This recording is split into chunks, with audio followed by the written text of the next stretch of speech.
The new Hypersonic XLC. 0 to 80 in 1.8 seconds and a 165-foot drop that'll leave your stomach in your throat. Hypersonic XLC, only at Paramount's King's Dominion.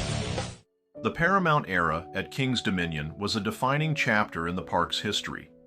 The grounds were alive with movie theming, Nickelodeon branding, and bold new attractions. Iconic rides like the Eiffel Tower, Grizzly, Rebel Yell, and Drop Zone anchored the skyline, while Flight of Fear and Volcano pushed coaster technology into the spotlight.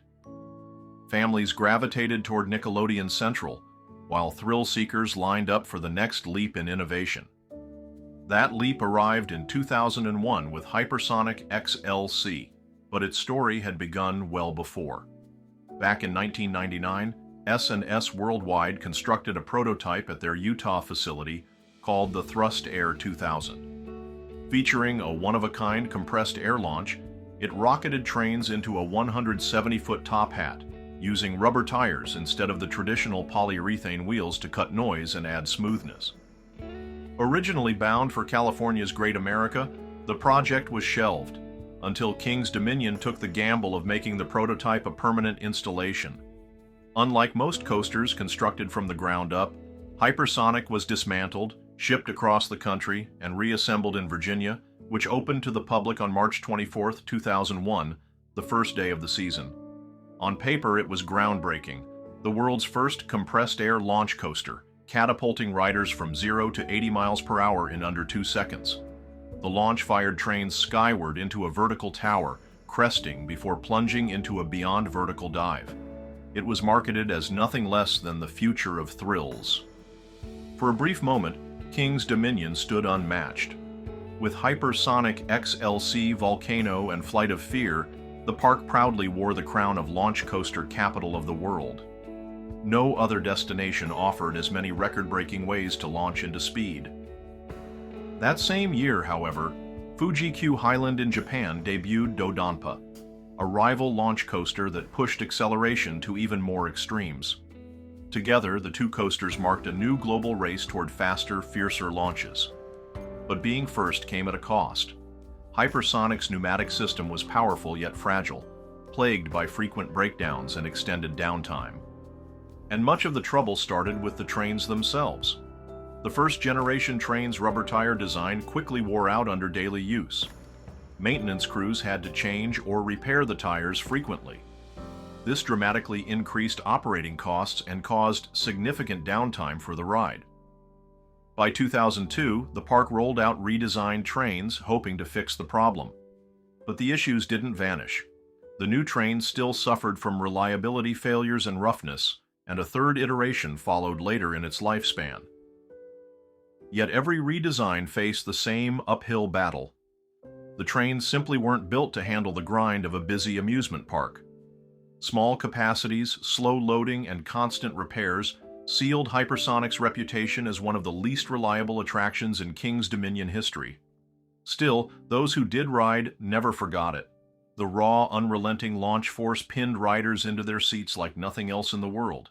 And when the train slammed to a stop, the deafening clash of the brake run echoed through the grove.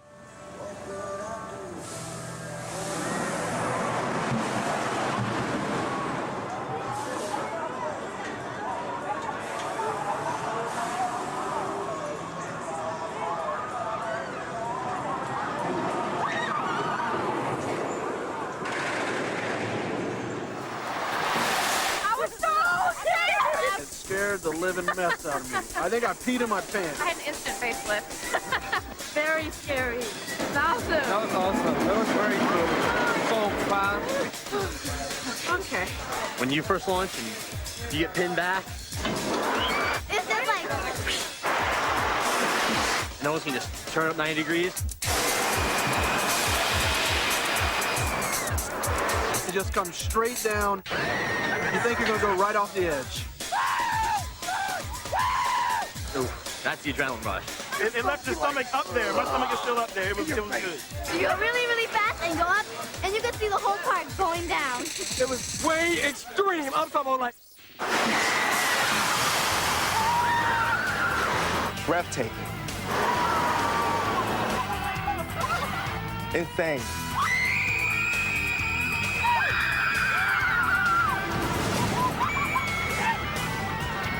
This is the ride of your life. By December 2006, Paramount quietly placed the ride up for sale, hoping another park might take on the experiment. But no other park showed interest. Hypersonic limped through the 2007 season and made its final launch on October 28th. By the time the gates opened in 2008, the once revolutionary coaster had been dismantled and moved to the park's boneyard, its future sealed by flaws no one else was willing to inherit. El Dorado from now defunct Gyoga Lake filled the spot in 2009, which also didn't last, closing in 2011 and later replaced by Windseeker in 2012. To this day, traces of Hypersonic remain. From Grizzly Station, the station can still be spotted, silent reminders of its short but explosive life. The site even found temporary reuse during Halloween Haunt's Zombie High, another attraction now just a memory. For coaster enthusiasts, Hypersonic XLC endures as a story of what might have been, a daring experiment that briefly crowned King's Dominion as the launch coaster capital of the world, and a counterpart to Japan's Dodonpa in ushering in a new high-speed era of thrills. In the end, Hypersonic XLC became both an innovative and cautionary tale.